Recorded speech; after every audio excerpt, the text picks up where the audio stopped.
the place na jud siguro guys no nga imong gipangita in the heart of Minglanilla jud guys no, which offers different kind of foods you know diri lang na sa Itskina local guys. So kung ganahan ka og heavy meal, ganahan ka og merienda or snacks, or ganahan kag mga desserts like ice creams or sundaes, diri na gyud sakto nga video ang imong gitan-aw guys. So don't skip this one kay mauna gyud ni ang pagkaunan sa Minglanilla nga angay nimong bisita.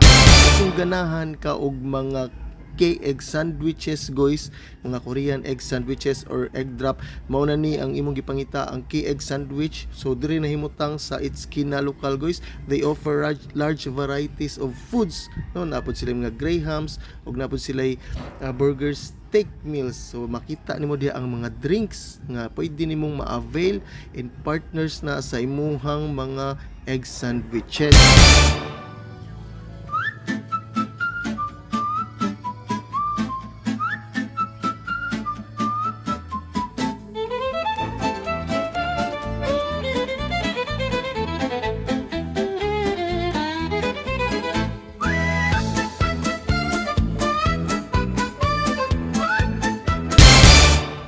And aside na guys, naapod dire ang mga desserts or sundaes nga imong favorite yun guys. Kaning Happy Sunday, tupad ra po ni siya sa egg sandwiches.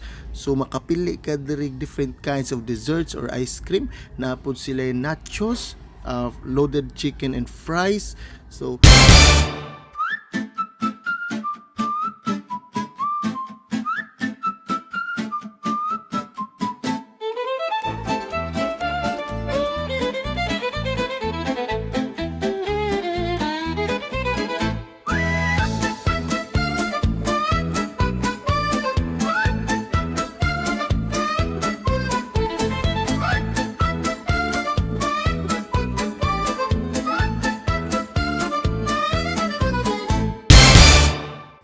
and if gusto ka og heavy meals o ganahan ka mo tilaw og mga silog guys, so naara ni sila sa Prince Silogan to padre gyud ni sila. So 3-in-1 na ni sila guys no diri sa Itskina local. So makapili kag any kind of silog. So makita nimo diha ang mga menu.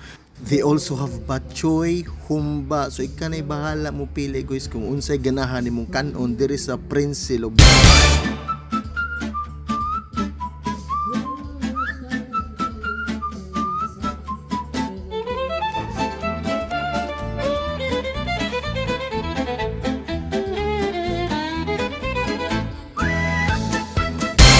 So guys, kung nangita kag place to chill and dine or have some snacks ba karon or ganahan ka og mga ice cream and desserts, so naara gyud ni siya sa Itskina local. Ubos ra ni siya sa Roma Pharmacy guys. Makita ra gyud ni siya dayon. Unya wa na kay problema kay daghan kay silag mga lingkuranan pod nga available, especially karon nga nagkaduol ng fiesta. So mao ra na guys. Bye-bye.